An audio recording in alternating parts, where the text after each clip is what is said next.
আমি জন্মসূত্রে আমার ধর্ম হলো ইসলাম। শুধুমাত্র মুখে ইসলাম ধর্ম বললে চলবে না, শুধুমাত্র মুখে মুখে মুসলমান আর জন্মসূত্রে মুসলমান পেলে কোনো লাভ হবে না। আপনাকে আমাকে অত্যন্ত দৃঢ়তার সাথে মুসলমানিত্ব ধরে রাখা লাগবে। মানুষ সৃষ্টির সেরা জীব, মানুষ সৃষ্টির সেরা জীব, আবার মানুষ পশুর চাইতে নিকৃষ্ট।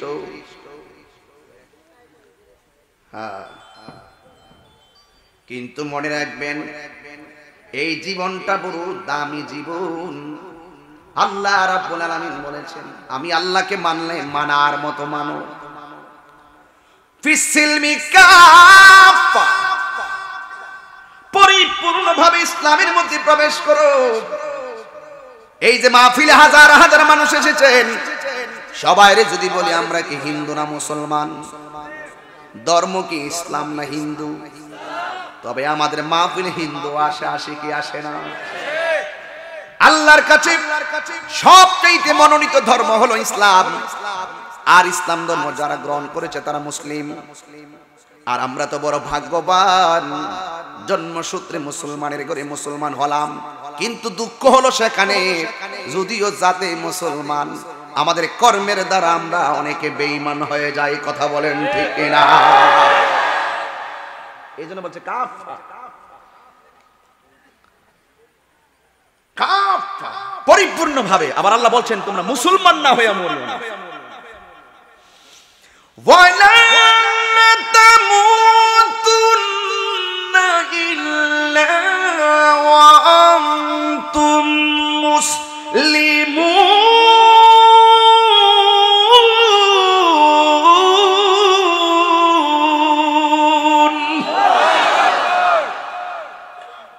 মুসলমান না হয়ে মরিও না।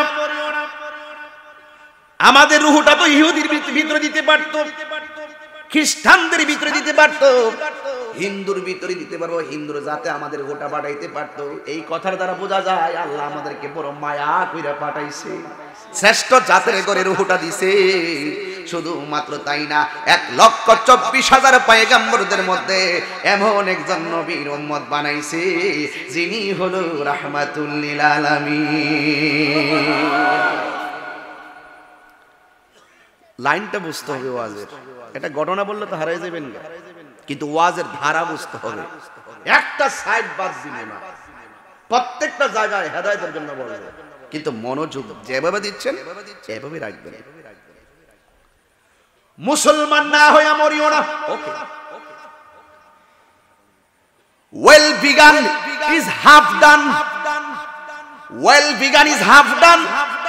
এর মানে হলো তোমার দৃঢ় ইচ্ছা শক্তি লাগবে, তোমার পরিকল্পনা ভালো লাগা লাগবে।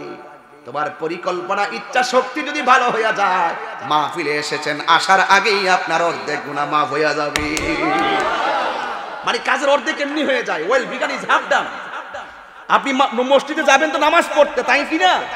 যদি আপনার দিলটা নরম থাকে আর আপনি যদি দিলটা খুশু ঠিক রেখে রাস্তা দিয়ে হাঁটেন, আরে মসজিদ তো যাবে নাই, যাওয়ার আগে যে রাস্তায় হাঁটতেছেন এই হাঁটার ভিতরে আল্লাহ নিয়ামত দিয়ে দিচ্ছে আপনাকে। এটা হলো ওয়েল বিগান ইজ হাফ ডান। আপনি কাজ করার আগে অর্ধেক সাজা পেয়ে যাবেন, এটাকে বলে well begun is half done. আর এটা পাইতে গেলে আপনার কিছু করতে হবে, ইচ্ছা শক্তি। আমি যাচ্ছি নামাজে, মাঝে মাঝে কিছু লোক পাওয়া যায় না এরকম যে মসজিদে হেঁটে হেঁটে যায়, কয় ঢুকার আগে এক্সপ্লোরটা টান দিয়া লই। এটাও তো নামাজি ওই, এটাও তো নামাজি ওই। আবার অনেকে আসে না, আরে আজান দিছে আর 15 মিনিট আছে, স্টার জল চার দোকানে লাগা রাখছে, এক কাপ চা মাইরা দিয়ে হাত বইয়া দেখে যায়। আবার মসজিদে গিয়ে নামাজ কিন্তু টিভি পড়তেছে, উজু করে না। এটা কি আর উদুখুলু ফিসসিলমি কাফা হবে? এটা কি কাফা বলে? কাফা মানে কি? আমি উজু করেছি পরিপূর্ণ, চুল পরিমাণ ডান্ডাম হতে পারবে না, এত সোজা না, এত সোজা না। ইজতিমাল হালাল ওয়াল হারাম ওয়ালা বাল হারাম আল আসবাব ওয়ান নাজায়ের যদি পড়ে থাকেন পারবেন। ফিকহ ডিপার্টমেন্টের মধ্যে একটা বিষয় আছে, আল আসবাব ওয়ান নাজায়ের। ইজা ইজতিমাল হালাল ওয়াল হারাম ওয়ালা বাল হারাম। হালালের সাথে যখন হারামটা ঢুকে যায় তখন হারামটাই প্রাধান্য পায়। যেমন 1 মণ দুধের সাথে 1 ফোঁটা চলে। আপনার উযু ঠিক আছে, কাপড় ঠিক আছে, সব ঠিক আছে, ফায়দা আপনি মাইরে দিচ্ছেন। একবার পাশে দাঁড়াইছে কম,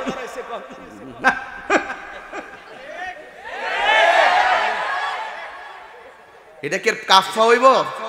এটা কি পরিপূর্ণ হইব? আপনি নামাজ পড়েন, পড়ার মতো পড়েন, রোজা রাখেন, রাখার মতো রাখেন। বহুত রোজাদার তো এমন আছে ভাই, আপনার কাছে তত্ত্ব আছে, হ্যাঁ সেহরির সময় সেহরি টিকে খা, দুপুরে পেট বেড়ে ভাত খা, আবার ইফতারের সময় সবার আগে শরবত লয়ে যাবে। মানলে মানার মতো মানুষ। ওয়াজ যখন আইছেন আসার মতো আসবেন, সব সময় কি করবেন? নতুন জামা পরবেন। মেম্বার কি কন?